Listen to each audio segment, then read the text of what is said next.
নমস্কার। এখানে উপস্থিত সমস্ত শিক্ষকদের আমার শ্রদ্ধা এবং প্রণাম জানাই। শিক্ষক শিক্ষিকারা যেরকম আমাদের জীবনের শিক্ষাগুরু, ঠিক তেমনই বাবা মা হলেন আমাদের জীবনের অন্যতম প্রথম শিক্ষাগুরু।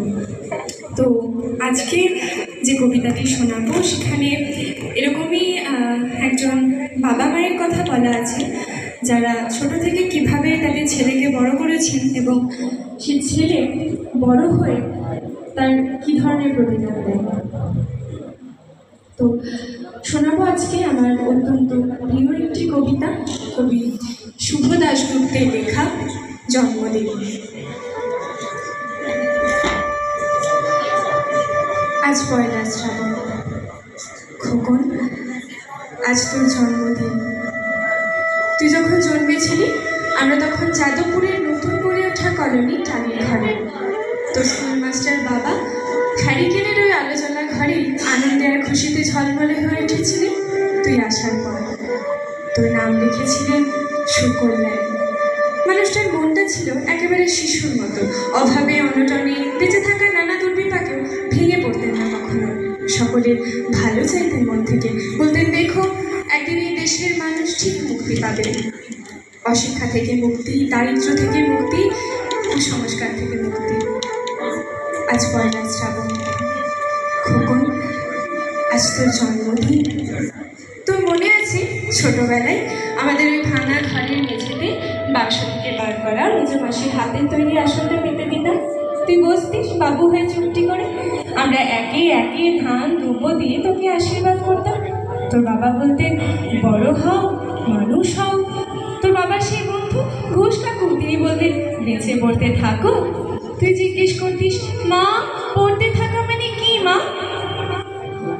আমি শুধু ধান দুব্বো দিতাম, বলতাম না কিছু, শুধু মনে মনে বলতাম ঠাকুর আমার খোকনকে তুমি মস্ত বড় মানুষ করে তোলো, ও যেন সত্যিই মানুষ হয়, ওর যেন কখনো কোনো বিপদ না হয় ঠাকুর।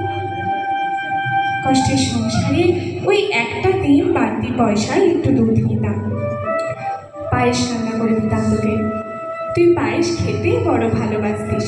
তোর বাবা বাস স্ট্যান্ডের সেই দোকান থেকে নিয়ে আসতেন তোর প্রিয় মিষ্টি ছানার ভাজা। সামান্য স্কুল মাস্টারিতে আর কি বা হয়, ঘরে বসে ছাত্র পড়িয়ে আসতো কিছু। দাও দাও অভাবের আগুনে সে রসদ পড়তে সময় লাগতো না।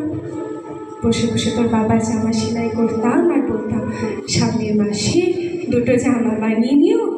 উনি বলতেন খোকন বড় হচ্ছে, ভাবছি সামনের মাস থেকে আজকের বাড়তি দুধ নেব, দুধের শক্তি বাড়ে বুদ্ধি বাড়ে, শক্তি আর বুদ্ধি না হলে তোমার খোকন মস্ত বড় মানুষ হবে কি করে।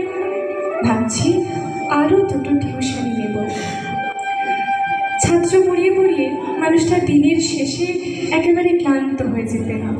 রাতের অন্ধকারে দেয়ালের ধার ঘেঁষে জোনাকির ব্যস্ততা, আর ঘরে তোর পড়া মুখস্থ করার এক টানা সুর আমাদের কলোনির ওই ভাঙাচোরা বাড়িটাকে একেবারে জীবন্ত করে তুলত। তখন উনি বলতেন তোমার শরীরটা দিন দিন ভেঙে পড়ছে, খাওয়া দাওয়া একটু করো, শাড়িটাও তো দেখছি বেশ ছিঁড়েছে, কালই আমি ফেরার পথে একটা শাড়ি নিয়ে আসবো, ধারিয়ে আনবো। আমি বলতাম সামনে খোকনের উঁচু ক্লাস, কত বইপত্র কিনতে হবে, কত খরচ।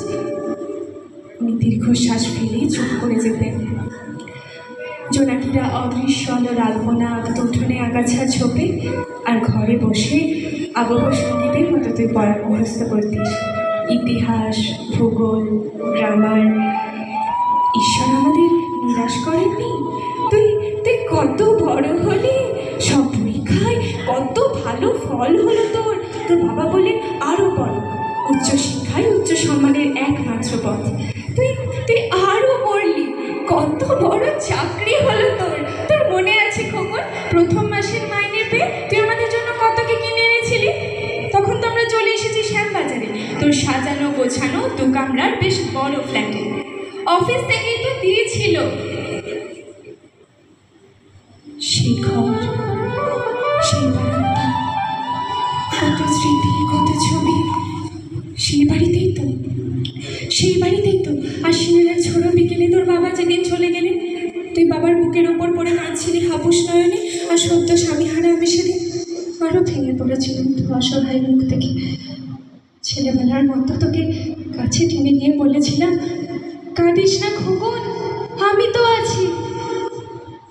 আজ পয়লা শ্রাবণ, কলকাতা থেকে অনেক দূরে মফস্বলের এক বৃদ্ধাশ্রমে আমি একেবারে একা। তোকে বড্ড দেখতে ইচ্ছে করছিল, তোকে, বৌমাকে আর ছোট্ট বিল্টুকে। তোরা নিশ্চয়ই এখন সেই সল্টলেকের মার্বেল বসানো ঝকঝকে ফ্ল্যাটে, তোর বাড়িতে আজ নিশ্চয়ই খুব বড় পার্টি হচ্ছে, তাই না রে খোকন? অনেক লোকজন, হইচই, খাওয়া দাওয়া। খুব ভালো, খুব ভালো।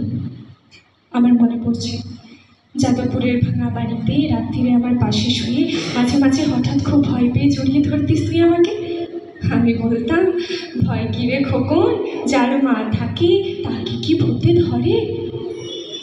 তুই নিশ্চিন্তে ঘুমিয়ে পড়তিস আমার বুক ছুড়ে। তোর আধুনিক সংসারে এই বুড়িটার একটু ঠাঁই হলো না রে।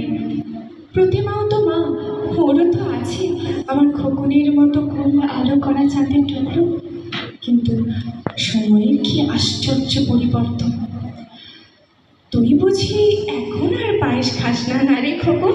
তুই জানিস না খোকন, আজ সকালে আমি পায়েস রান্না করেছি। হ্যাঁ, তোরই পাঠানো টাকায়। আর সেই পায়েসের বাটি সামনে নিয়ে সারাদিন বসে আছি রে। আমার এই একলা ঘরে আর কেউ নেই খোকন। তুই একবার আসবি খোকন, একবার শুধু।